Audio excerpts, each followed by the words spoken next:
Morning students. आज हम 12th class के चैप्टर स्टार्ट कर रहे हैं और 12th क्लास में हमारा जो सबसे ज़्यादा स्कोर करने वाला टॉपिक है वो है हमारा कैलकुलस। अगर हम देखें तो कैलकुलस जो है वो हमारा सबसे ज़्यादा वेटेज रखता है। कैलकुलस जो है वो हमारा 35 मार्क्स स्कोर करना है हमें आउट ऑफ 80, यानी कि जो हमारा 12th क्लास में 80 मार्क्स का जो पेपर होगा उसमें से 35 मार्क्स अकेला ही कैलकुलस का है, जिसे हमें सबसे मेनली यानी कि सबसे इंपॉर्टेंट पढ़ना है इसे हमें। अगर हम ध्यान से देखें तो कैलकुलस के अंदर हमारे जो टॉपिक्स आते हैं वो होते हैं हमारा सबसे पहले होता है लिमिट्स, फिर है हमारा कंटिन्यूटी, फिर आएगा हमारा differentiability, then differentiation,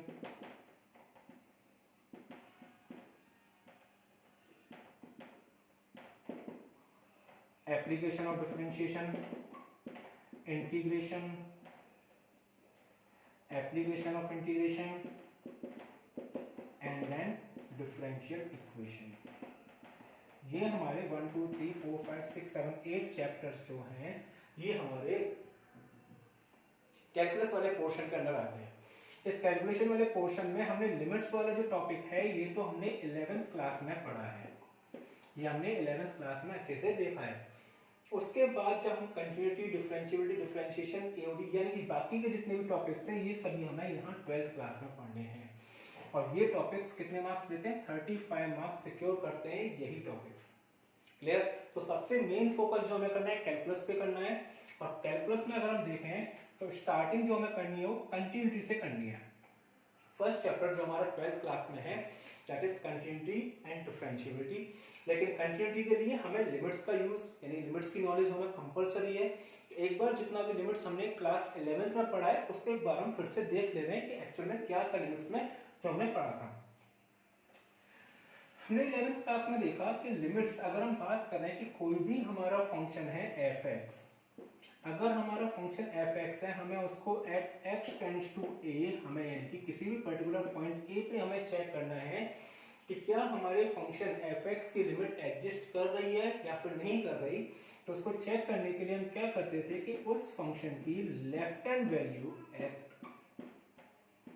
limit x tends to a minus x f(x), यानी उस फंक्शन पे a माइनस यानी कि a से just left value that is equal to limit x tends to a plus f(x), यानी कि उस फंक्शन की जस्ट राइट वैल्यू, यानी फंक्शन की लेफ्ट वैल्यू और राइट वैल्यू अगर ये दोनों वैल्यूज हमारी इक्वल आ रही हैं तब तो हम क्या बोलेंगे कि फंक्शन की लिमिट्स एग्जिस्ट कर रही हैं।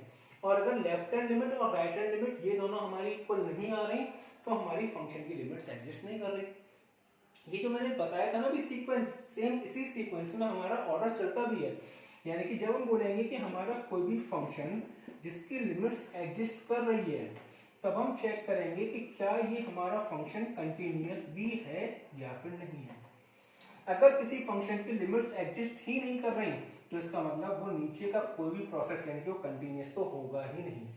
अगर हमारा फंक्शन कंटिन्यूअस है तो हम नेक्स्ट स्टेप पे जाएंगे, चेक करेंगे कि क्या हमारा फंक्शन डिफरेंशिएबल है या फिर नहीं है। फिर वही वाला, अगर हमारा फंक्शन की लिमिट एग्जिस्ट कर रही है तो हम चेक करेंगे कंटिन्यूअस है या फिर नहीं है। अगर हमारा फंक्शन कंटिन्यूअस है तो हम चेक करेंगे कि वो डिफरेंशिएबल है या फिर नहीं है। और अगर हमारा फंक्शन डिफरेंशिएबल है तब हम उसका डिफरेंशिएशन फाइंड आउट करेंगे।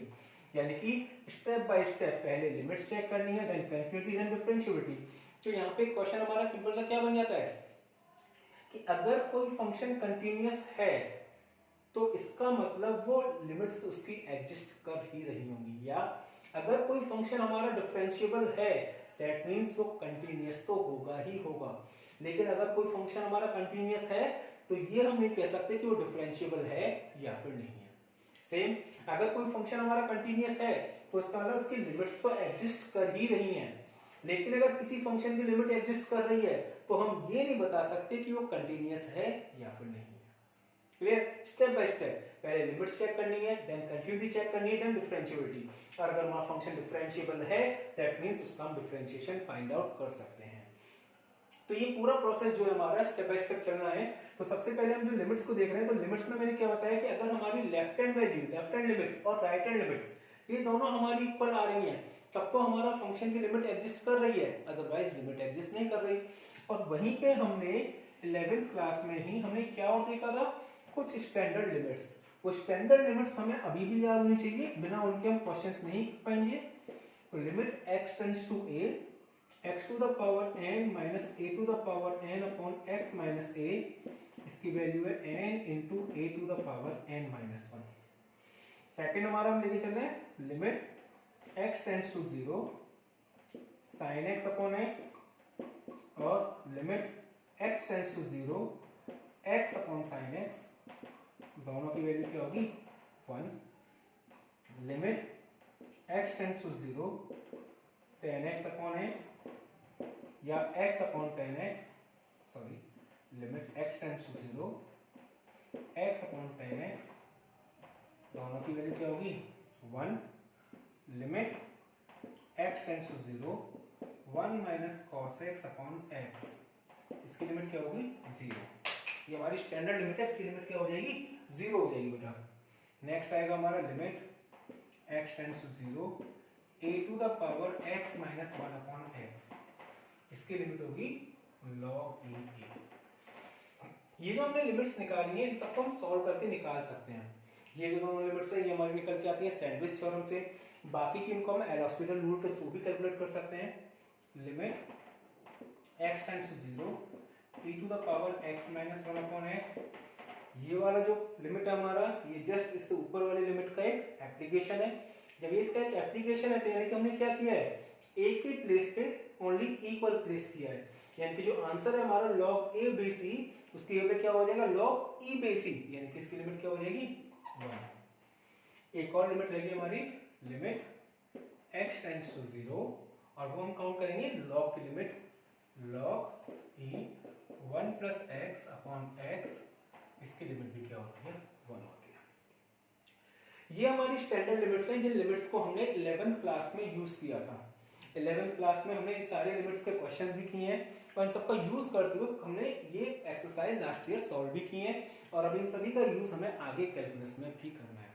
यानी कि अगर हम बात कर रहे हैं कि किसी फंक्शन की कंटिन्यूटी हमें चेक करनी है तो उसकी लिमिट्स एग्जिस्ट होनी ही होनी है, तो वो लिमिट्स हमारी एग्जिस्ट हम यहाँ से चेक करेंगे। तो इसका अगर आप चाहो तो एक स्क्रीनशॉट लेके ना सेव कर लीजिए और नोट कर लीजिए अपने पास। इसके बाद जो हमारे नेक्स्ट टॉपिक हमारा आएगा कंटिन्यूटी, यानी कि हम अब 12th क्लास में मूव कर रहे हैं। 12th क्लास का जो हमारा मेन टॉपिक है कंटिन्यूटी, उसको हमें स्टार्ट करना है। तो कंटिन्यूटी जब हम स्टार्ट कर रहे हैं तो यहाँ जरा ध्यान से देखिए,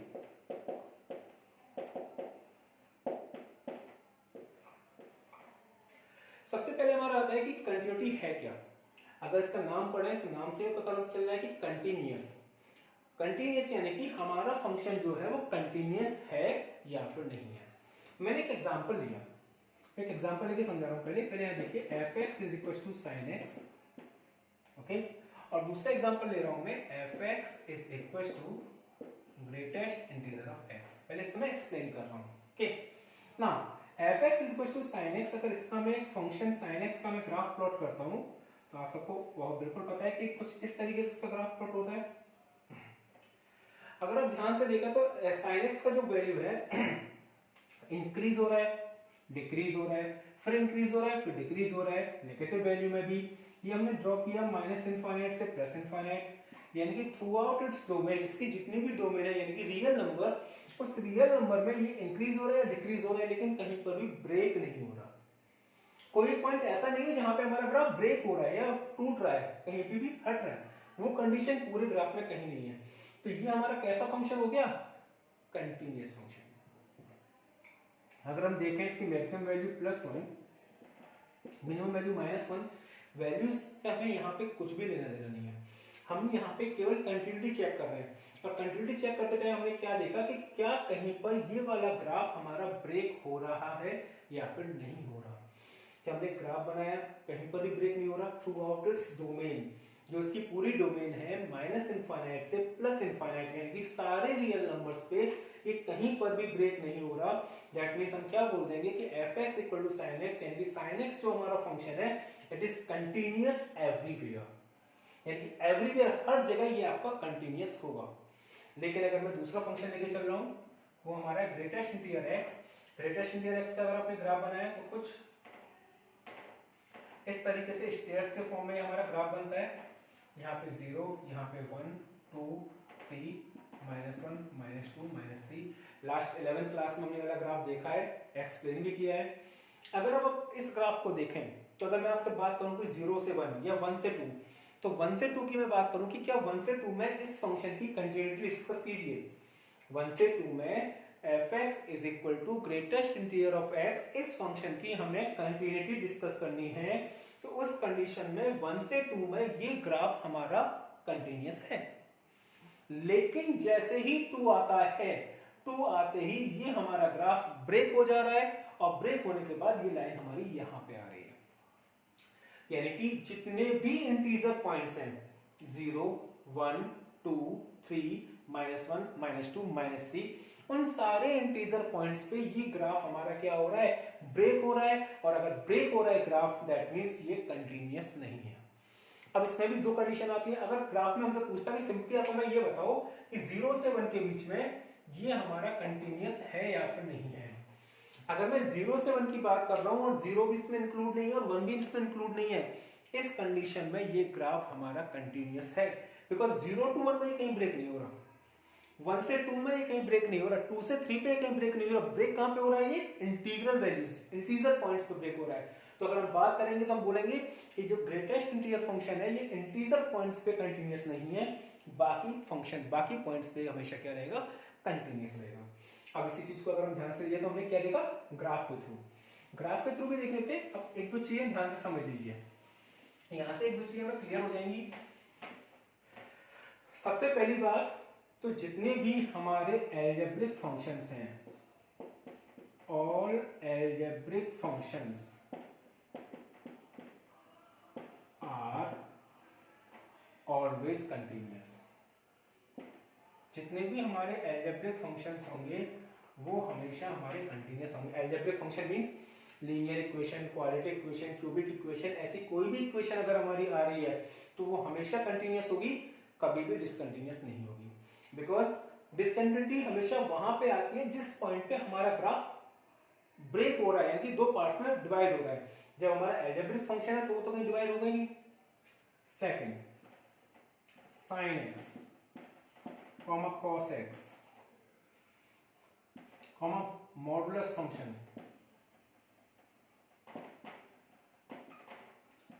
logarithmic function, exponential function,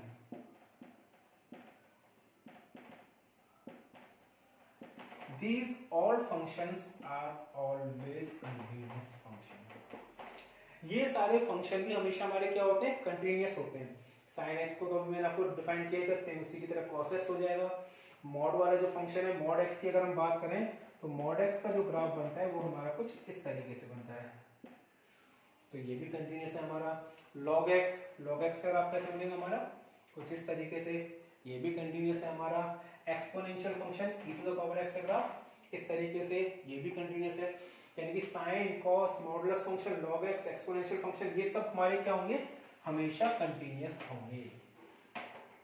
third condition अगर हम देख रहे हैं तो अगर हमारे fx हमारा कंटीन्यूअस फंक्शन है, gx यानी दूसरा हमने कोई फंक्शन माना वो भी हमारा कंटीन्यूअस फंक्शन है, तो fx प्लस gx ये हमारा कंटीन्यूअस होगा, माइनस gx ये हमारा कंटीन्यूअस होगा, मल्टीप्लाई gx डिवाइड gx। यानी कि अगर fx और gx ये दोनों हमारे कंटीन्यूअस फंक्शन हैं तो उनका सम हमेशा कंटीन्यूअस होगा, उनका डिफरेंस हमेशा कंटीन्यूअस होगा, प्रोडक्ट हमेशा कंटीन्यूअस होगा, डिवीजन हमेशा कंटीन्यूअस होगा। बस डिवीजन वाली कंडीशन में gx की वैल्यू कभी भी जीरो ना हो, gx की वैल्यू क्या ना हो, जीरो ना हो। क्योंकि जब हम fx डिवाइडेड बाय gx करेंगे और gx की वैल्यू जीरो होगी तो हमारा कंटीन्यूअस यानी कि रियल फंक्शन ही नहीं रहेगा। तो इन सभी कंडीशन में फंक्शन हमारा क्या रहेगा, कंटीन्यूअस फंक्शन रहेगा।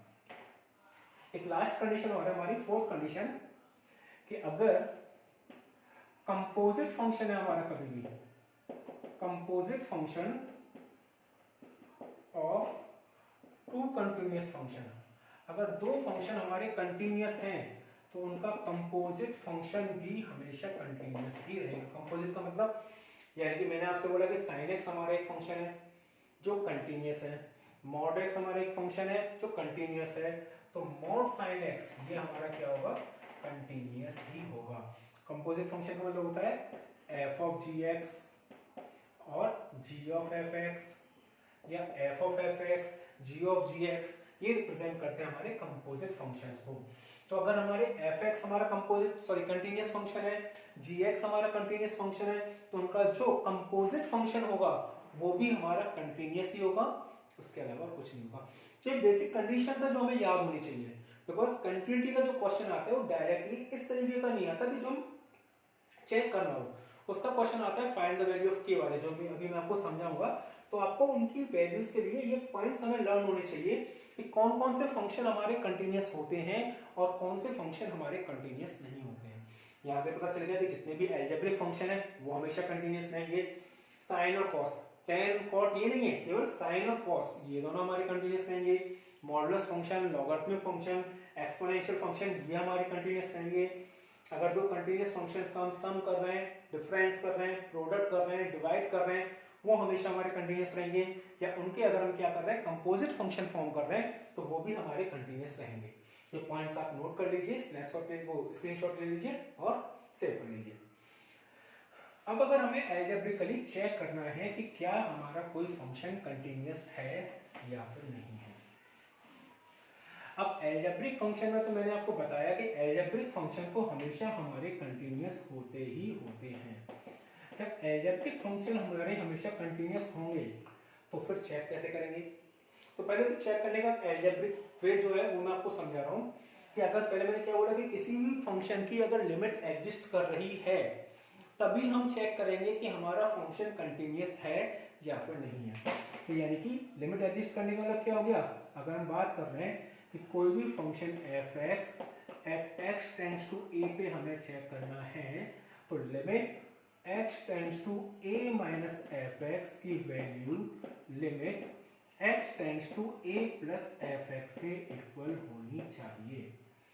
और अगर हमें कंटिन्यूटी चेक करनी है तो कंटिन्यूटी में एक पॉइंट और बढ़ जाएगा कि ये जो वैल्यू है वो f ऑफ a के इक्वल हो, यानी कि left hand limit, right hand limit वो हमारी फंक्शन की वैल्यू के इक्वल होनी चाहिए, यानी कि दोनों आपस में सेम होने चाहिए। अब अगर हम एल्जेब्रिक फंक्शन की मैंने बताया तो एल्जेब्रिक फंक्शन में तो हमने देख लिया। अब एक एग्जांपल अगर मैं लेके चलूं, मैंने एक एग्जांपल लिया fx is equal to 3x minus 2, 2x square minus x, 5x minus 4, 0 to 1, 1 से 2 and x greater than 2। अब हमें चेक करना है कि क्या ये फंक्शन हमारा कंटिन्यूअस है या फिर नहीं है। अब अगर हमें इसकी कंटिन्यूटी चेक करनी है तो क्या करते हैं, बट अगर देखो पहले सबसे पहले ध्यान से देखो, मैंने क्या बताया, ये fx में 3x minus 2, 2x square minus x, 5x minus 4, तीनों फंक्शन कैसे हमारे कंटिन्यूअस है। अगर मैं एल्जेब्रिकली बात करूं, क्योंकि ये भी एक एल्जेब्रिक फंक्शन है, ये भी एक एल्जेब्रिक फंक्शन है, ये भी एक एल्जेब्रिक फंक्शन है, अगर केवल fx इक्वल टू ये दे रखा होता तो मैं कह देता ये कंटिन्यूअस है। अगर fx इक्वल टू केवल ये दे रखा होता दैट मींस ये कंटिन्यूअस है, लेकिन इसने क्या किया, इसको लिमिट्स में ब्रेक कर दिया। अब 0 से 1 के बीच की अगर हम बात करें तब ये वैल्यू है, और 1 से 2 के बीच की अगर हम बात करें तो ये वैल्यू है, 2 से बड़ी पे बात करें तो ये वैल्यू, यानी कि हमारा जो ग्राफ है वो एक तो 1 पे ब्रेक हो रहा है और एक 2 पे ब्रेक हो रहा है। अगर हमें एल्जेब्रिक फंक्शन चेक करने के कहां पे वो डिसकंटिन्यूअस हो सकते हैं, क्योंकि बाकी सब जगह तो कंटिन्यूअस होते ही हैं, किस पॉइंट पे वो डिसकंटिन्यूअस हो सकते हैं, तो हमें केवल वही पॉइंट लेके चलने हैं जहां पे वो ब्रेक हो रहे हैं। एक तो वो 1 पे ब्रेक हो रहा है और एक 2 पे ब्रेक हो रहा है, यानी कि एक तो हमें 1 पे चेक करना है कि क्या वो कंटिन्यूअस है और एक हमें 2 पे चेक करना है। अगर इन दोनों पे वो कंटिन्यूअस है तो बाकी सब जगह तो कंटिन्यूअस ही है भाई। 0 से 1 में ये वैल्यू आ रही तो ये तो कंटिन्यूअस रहेगा 0 to 1, 1 से 2 में ये आंसर है, यानी कि 1 से 2 में ये हमेशा कंटिन्यूअस है, 2 से बड़े पे ये हमेशा कंटिन्यूअस है। अब हमें इन पर्टिकुलर पॉइंट्स पे चेक करना है कि क्या 1 पे चेक कंटिन्यूअस है या 2 पे है। तो सबसे पहले हमने 1 पे चेक करने के लिए हमने क्या किया, एट x टेंड्स टू 1, सबसे पहले हमने limit x tends to 1 minus की वैल्यू, तो 1 माइनस पे फंक्शन क्या आ रहा है हमारा 3x minus 2, limit x tends to 1 plus पे वैल्यू क्या आ रही है हमारी 2x स्क्वायर माइनस x, और f ऑफ 1 पे वैल्यू क्या आ रही है 1, इसके इक्वल आ रहा है यानी कि 1। अगर ये तीनों वैल्यूज हमारी इक्वल आ जाएं तो हम क्या बोल देंगे कि ये फंक्शन हमारा एट x इक्वल टू 1 पे कंटिन्यूअस है। 1 पे ही क्यों चेक कर रहे हैं हम, क्योंकि 1 पे हमारा फंक्शन ब्रेक हो रहा है, 1 पे ब्रेक हो रहा है 2 पे, तो पहले हमने 1 पे चेक करने के लिए at x tends to 1 left hand limit, right hand limit और फंक्शन की वैल्यू, ये तीनों इक्वल देखनी है हमें। तो 1 माइनस है हमारा, तो 11th क्लास में हमने लिमिट सॉल्व की है, तो लिमिट h टेंड्स टू 0 और x के प्लेस पे क्या पुट कर दें 1 माइनस h माइनस 2, यहाँ लिमिट h टेंड्स टू 0, यहाँ 1 प्लस है तो 2 1 प्लस h का whole square minus 1 plus h, और तीसरी वैल्यू आ गई 1। इसको सॉल्व किया हमने तो 3 minus 3h minus 2, limit h tends to 0 minus 3h plus 1, limit h tends to 0, ये आ गया 1। यहाँ सॉल्व किया लिमिट h टेंड्स टू 0, तो 2 1 plus h square plus 2h minus 1 plus h, तो 2 plus 2h square plus 4h minus 1 minus h, और यहाँ पे अगर हमने h टेंड्स टू 0 पुट किया इसकी वैल्यू भी क्या आ जाती है हमारी 1 आ जाती है, यानी कि 1 माइनस की वैल्यू 1 है, 1 प्लस की वैल्यू 1 है, और फंक्शन f ऑफ a की वैल्यू भी 1 है, यानी कि left hand limit right hand limit सब हमारे क्या आ रहे हैं इक्वल आ रहे हैं। That means fx is continuous at x tends to 1। हम क्या लिख देंगे fx is continuous at x tends to x equal to 1 पे हमारा फंक्शन कंटीन्यूअस है। अब अगर हमें x टेंड्स टू 2 पे चेक करना है, x टेंड्स टू 2 पे चेक करना है, तो 2 पे करने के लिए हम क्या करेंगे, फिर से हमें क्या चेक करना पड़ेगा कि limit x tends to 2 minus fx, limit x tends to 2 plus fx और f ऑफ 2, ये तीनों हमारे इक्वल होने चाहिए। भाई वैसे फिर से मैं बता रहा हूँ कि हमारे फंक्शन एल्जेब्रिकली है, तो इतना तो हमें पता है कि अपने अपनी जगह पे कंटीन्यूअस हैं, लेकिन जहां पर ये ब्रेक हो रहे हैं क्या उन ब्रेक वाले पॉइंट्स पे भी कंटीन्यूअस है, वो हमें चेक करना पड़ रहा है। पहले हमने 1 देखा 1 ब्रेक हो रहा है, तो 1 की वैल्यू लेफ्ट हैंड लिमिट और राइट हैंड लिमिट दोनों इक्वल आ रही है एट फंक्शन की वैल्यू 1, तो इस कंडीशन में क्या बोल दिया कि हमारा फंक्शन कंटीन्यूअस है। अब 2 पे चेक कर रहे हैं, तो 2 की लेफ्ट हैंड लिमिट 2 माइनस है, 2 से छोटी वैल्यू हमारी यही तो है, तो limit x tends to 2 minus क्या वैल्यू आ गई 2x square minus x, limit x tends to 2 plus पे क्या आ गया 5x माइनस 4, और x टेंड्स टू 2 इसके इक्वल आ रहा है, तो 2 पुट करेंगे तो 2 का स्क्वायर 4 2 जा 8 माइनस 2 6, ये वैल्यू क्या आ रही है आपकी 6 आ रही है। अब हमें चेक करना है कि 2 की left hand limit right hand limit क्या इसके इक्वल आ रही है या फिर नहीं आ रही। तो अगेन वही limit h tends to 0 2 minus h का स्क्वायर माइनस 2 माइनस h, यहाँ पर हम h की वैल्यू 0 पुट करें तो वही वैल्यू 6 आ रही है। यहाँ पर हमने पुट किया limit h tends to 0 5 2 plus h minus 4, तो कितना आ रहा है, फिर से 0 पुट करें तो 6 आ रही है, और लास्ट में भी 6 ही आ रहा है, यानी कि ये हमारा function at x equal to 2 पर भी कंटीन्यूअस है। किसी भी फंक्शन की अगर हमें कंटिन्यूटी चेक करनी है तो उसकी left hand limit right hand limit और फंक्शन की वैल्यू तीनों हमारी इक्वल होनी चाहिए। इससे आगे हम नेक्स्ट वीडियो में देखेंगे। Thank you.